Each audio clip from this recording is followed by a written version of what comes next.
everyone, this is Jason from Our Dad's Farms, coming to you on this beautiful August day. It's not too bad today, you know, about 70 degrees. I have to get right into what I wanted to talk to you today about, was restoring old things.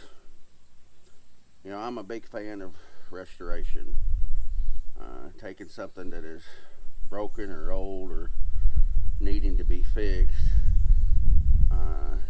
and working on it and breathing new life into it.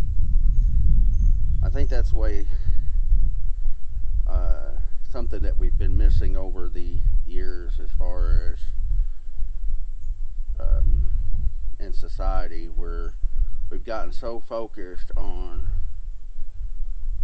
buying bigger, better, newer things that we've lost sight of how to fix and maintain and restore.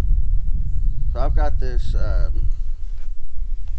said it was about 75 years old, majestic cast iron fireplace that I bought the other day. And I'm thinking it came out of an old abandoned house. When I bought it, it was in a shed. It was kind of dark. I didn't see some of the things that were wrong with it. But what it's done has come apart at the base, and some of the old bolts holding it together are long gone, have rusted in two. So I'm going to take this fireplace and restore it from start to finish. This is something that's going to take me quite a while to do, so I'm going to have to break these videos up into parts and then put them on the channel as we go. And be sure, guys, friends and family, to subscribe. That helps us to get these videos out, helps for more people to know about the stuff we're bringing to you. And let's just get the word out. You know, me and Christina really want to try to make a go at this homesteading and self-sufficiency and doing things the old way. Speaking of the old way, so about 2 weeks ago, I decided I was going to ferment some pickles. Just a side note, I decided I was going to ferment these pickles and everything, and I grabbed a recipe and everything. I put, I don't know how much salt and seasonings and all, but last night was the night to open up some pickles. So I went and got the fermented pickles, got them out, pulled the first one out. It was so salty, there was no way that you could swallow it. It's like eating straight salt. I had definitely got my ratios mixed up. Now, it was super crispy. It was like fresh out of the garden, brand new, just as fermenting promised. But holy moly, you'd have thought you'd turn the salt shaker up and drink it like iced tea. Whew, it was terrible. Me and Chris were supposed to spit them out as quick as we could, but I've kind of set them around. I went and kind of spread the salt water and pickles around the place here to try to prevent skunks and stuff, so that this dog here that y'all seen come up doesn't get sprayed by a skunk. But I'm hoping to get more relaxed in these videos as time goes on, be able to share with you some of our failures and successes with a lot more ease. Chris has been doing really good. Some of the videos she shared to Facebook I thought were fantastic, but I've got to get her more on board about sharing. But I'm hoping I get more interesting as we go along. But I want to give you kind of a tour of this stove here. Kind of look at it, see some of the things that are wrong. So here's the front of the stove. It's an oldie, but hopefully a goodie. But you can see the seams are coming apart right there. And I've already got the back plate off, and I've already been cleaning on it a little bit, so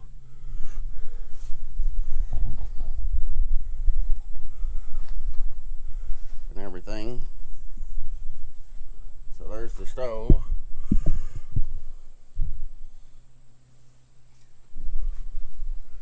Some of the new things that we're going to learn on this is I'm going to have to drill 4 holes into this cast iron, you know, which is tricky in itself. Going to have to clean all the seams. I bought some special high temperature cement that goes for doing all the seals. Going to have new bricks. Going to have to season it and get it all cleaned up and looking brand new. And I hope to do a video on each step of these, trying along the way for those.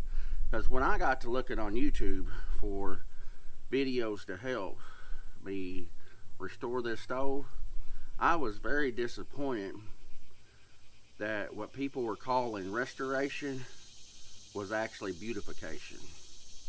There was nobody that was going through the stoves and actually fixing them to a more all their nicks and crannies. Some people were sealing some cracks and stuff like that, but these stoves get hot, they get brittle. You've got to do a little bit of work to them and everything to get them back up there into shape. I'm going to do a little bit of fire cleaning with this stove. Some of it to pop off some of the rust, and then I'm going to try using some baking soda to get a lot of the rust off and cleaning it. But mainly I'm going to try to get all the seams and everything very clean and back together so that we can safely use this stove through the winter in our outdoor kitchen. And I'm going to have to share an update on the outdoor kitchen. The outdoor kitchen is almost finished. Maybe we'll do a video about that tomorrow. So as we get started, I will keep you updated. Thank you.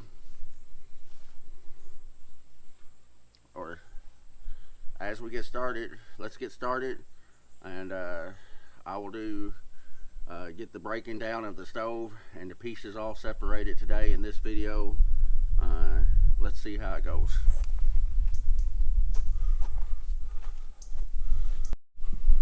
So I've got some of this broken apart here. I've got 3 pieces here. I've got the door, the back plate, the top plate, and then I've got the base separated.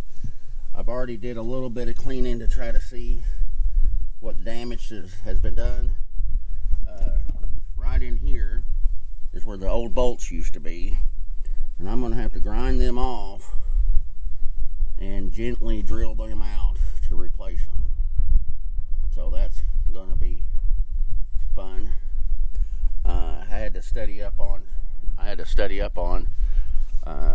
drilling cast iron and everything, so wish me luck on that. I don't want to break it. Here's the inner chamber. This is rusted so much that I don't know if I'm going to get these sidewalls off or not. I'm going to have to make a call on that. I'd like to get that piece out. It's gravitied in there somehow. Some type of clips or something is holding it. There's no bolts holding it. So getting that taken apart. I don't know how much cleaning I'm actually going to do on these walls. Probably not a whole lot, but I am going to get these seams as much as I can cleaned. My problem with this wall is it's out like this, so I really need to get this apart and get that wall straightened out. What I think has happened is there's bits of stuff that has gotten in between. It's wiggled and it's gotten kind of jarred in there.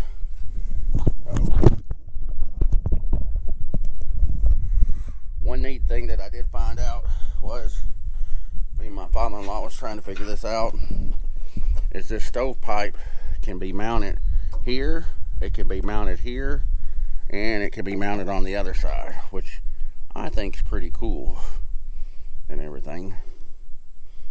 But I'm going to start getting cleaning on the base.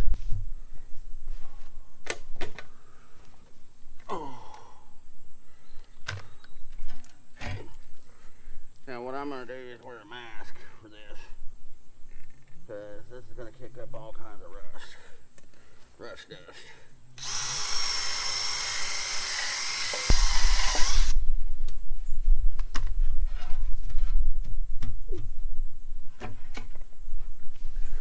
So what I'm doing is knocking off the old rust. There's a track for the walls to run down through here. So I want to get that as clean as I can for the cement. So what I'm going to do is go back after I get all the hard stuff knocked off. I'm going to go back with baking soda and water, and then once I get it baking soda and watered up, then I'm going to add vinegar, which should clean that rest of that rust off. If I have any issues with rust that remains, I will go to a fire method, which will help pop a lot of the rust off during the fire process. So hopefully I don't have to do that, because you can always risk a little bit of damage or warping. But you shouldn't really have to worry about that with a cast iron stove, but you could cause some damage.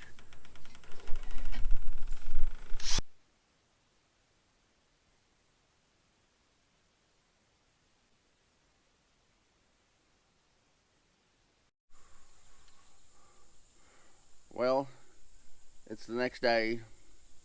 Some of my video was messed up and the sound didn't work. I'm also trying to make sure that the picture quality is coming in. So that's an ongoing challenge as I'm learning to use this video camera. But I wanted to show you what I did yesterday.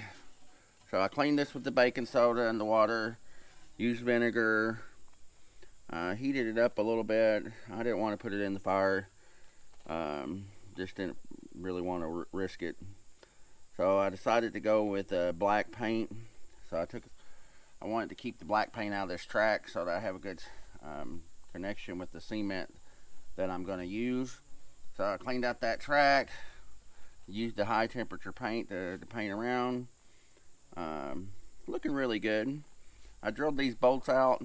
I took the cut saw and made me a flat spot on top of each bolt, and then drilled each bolt out, which was good and everything. Those came out just really easy, so I'm really impressed with them. Then what else did I do? Oh, I've got the entire stove broken down. So what I think is what happened with this stove is the stovepipe leaked, and as it leaked, the water got trapped on the base and in the top of the stove in the heat chamber. So as it got trapped in the top of the stove in that heat chamber over time, it started to rust and build up and swell. Maybe it was even frozen a little bit and kind of froze as well. But this happens with wood stoves. People don't take care of their rain cap on top of their chimney, or it gets blown away, or you just don't realize that there's that much water coming down in the pipe. And as that water comes down the pipe, it gets into the stove and rusts the stove out. But I don't see no real big problems here. I am planning on cleaning all this up and making everything fit together really good, and trying to make sure that it all goes back together well. My plan for today is to clean all the seams, and then try to see what it's going to look like when I put it back together. Make sure that everything is going to fit again, and that there's not going to be any issues. But I'm really impressed, to take something old like this. A lot of people would have thrown this away or took it to the scrapyard. It really makes me wonder how much stuff gets thrown away in the scrapyard. You know, I know from what I've seen is people get a scratch on their cell phone and they automatically look at their provider and they says, "Oh, hey you, dummy, you can get a brand new phone, $1,500. Oh, just $75 more a month."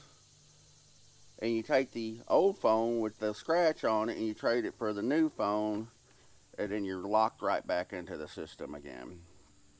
Been there, done that. I'm the big dummy. Um, so we got to think about stuff like that. Uh, as a society, we have lost our ability to fix and repair and restore things. And no wonder people feel so much hopelessness and loneliness and uh, have a hard time with integrity and character because they've never felt the accomplishment of bringing something back to life. They've never felt the accomplishment of changing out their tires or fixing their car or uh, learning to fix their cell phone. Maybe even you can fix a scratch on a cell phone. I don't know. But learning how to do that stuff yourself. And, knowledge is power. And this experience that we get from doing these things, I had never taken a cast iron stove apart. I've got some old cast iron skillets that I had restored, but I've never taken a cast iron stove apart. But this is going to be a good stove for me and my family for years to come. We're going to be able to use this, sit around it, have our socialize with each other. I'm going to use it to do some YouTube videos and get them. You'll be able to see that in the background. But this is going to be a centerpiece of our outdoor kitchen, and it's going to be really good for me and my family. And we're going to enjoy it. I can already see the boys poking around in the fire a little bit, or Christina poking around in the fire a little bit. Or, one thing I've noticed is, people have been gathering around fires and ovens and stoves since the dawn of civilization.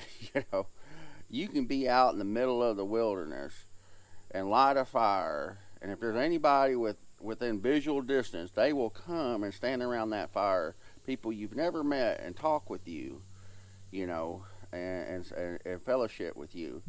That happens a lot with, at